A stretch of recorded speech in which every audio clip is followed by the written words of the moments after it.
Във всеки от гробовете, които виждате, лежат хора като вас.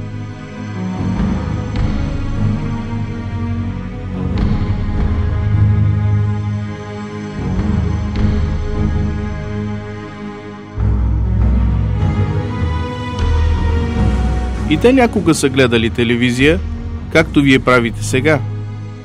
И те са ставали сутрин, измивали са си лицата, закусвали са и са тръгвали за работа или училище.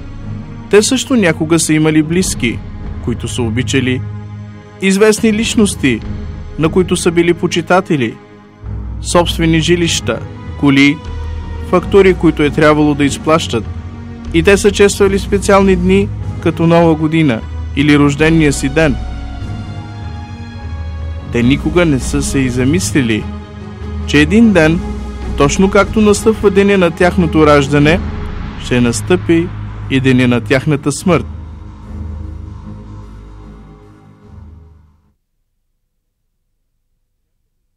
Всяка душа ще вкуси смъртта. После при нас ще бъдете върнати.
Вселената, в която живеем, притежава размери и уредба, които човешкият мозък се затруднява да възприеме.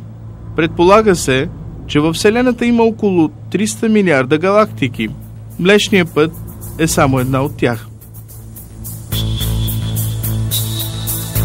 Млечният път има около 250 милиарда звезди. Нашето Слънце е само една от тях. С други думи, във Вселената има повече звезди, отколкото са всички песъчинки на плажовете по целия свят. А Слънцето ни е само една от тези песъчинки. От своя страна Земята, на която живеем, е дори по-малка от една от тези песъчинки. А що се отнася до живеещия на тази земя човек, той е само малко същество, което е нищо в сравнение с величественото великолепие на Вселената.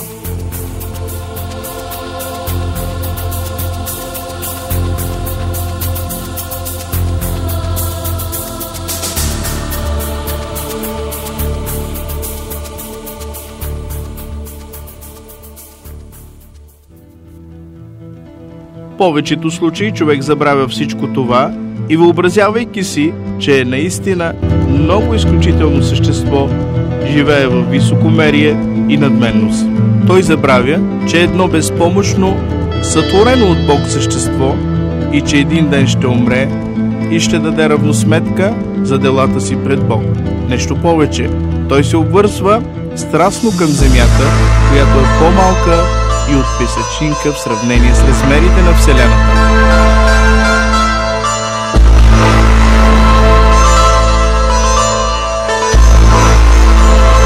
действителност обаче той ще умре и ще бъде погребан в това малко местенце на тази малка земя. Преди да отиде в отвъдното обаче, Бог непременно ще му покаже всичките му слабости. И ако човек не умре, докато е млад, то за него най-големият недостатък в земния живот ще бъде старостта.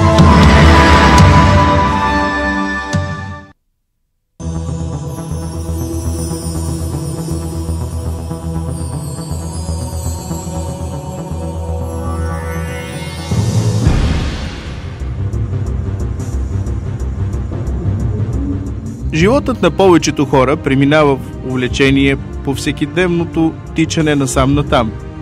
Това всекидневие времето отлита много бързо.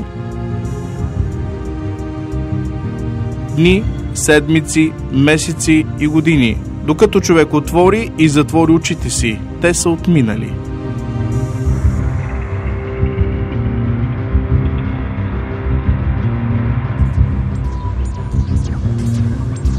Но хората по една или друга причина се опитват да пренебрегват съществуването на този факт. Те като че ли си мислят, че никога няма да остареят. Действителност обаче, младежките години, които смятат, че никога няма да свършат, са много кратки. Почти всеки знае, че един ден ще остарее. Но младите хора винаги си мислят, че тези дни са твърде далеч. Те не могат да си представят, че един ден ще се превърнат стари, слаби и безпомощни хора.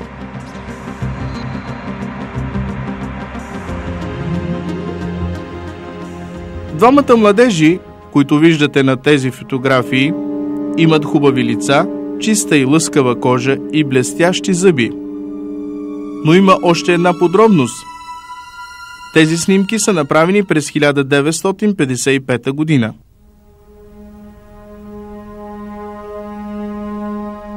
Най-вероятно в деня, когато тази фотография е била направена, на тази двойка дори не е минавало през ум, че един ден ще остарее.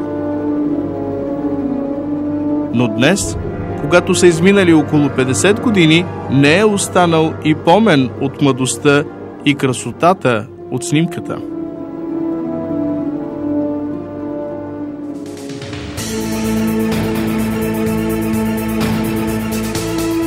Времето унищожава всичко.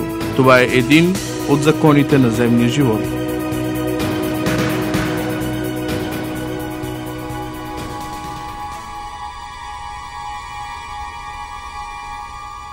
Така, например, един сладък, вкусен и хубаво миришещ портокал с течение на времето изгнива.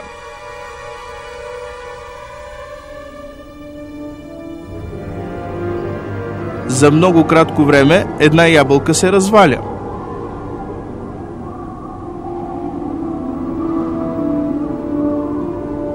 Красотата на човека също толкова бързо може да се похаби.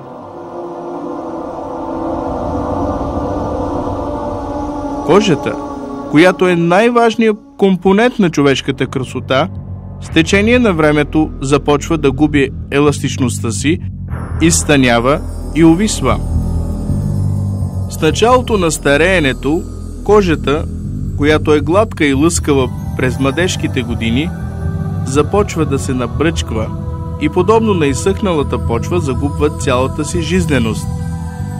Кожата на един млад човек е опъната. Когато я държиш с пръст и след това я пуснеш, тя веднага приема предишната си форма. Но кожата на един възрастен човек ще се сбръчква и ще си остане така.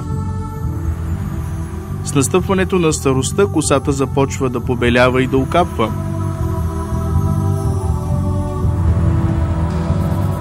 Всеки един от телесните органи получава своя дял от разрушението, до което води старостта. Например, с течение на времето носът и ушите увисват.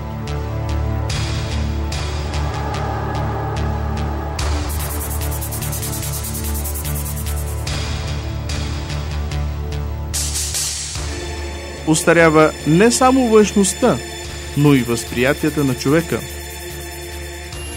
Тъй като нервните клетки не се подновяват, с напредването на възрастта всички възприятия на човека ослабват.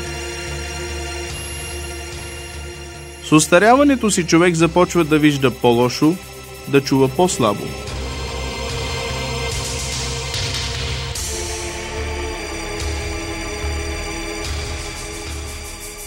Разрушението и изгниването, които се забелязват от телата на възрастните хора, са един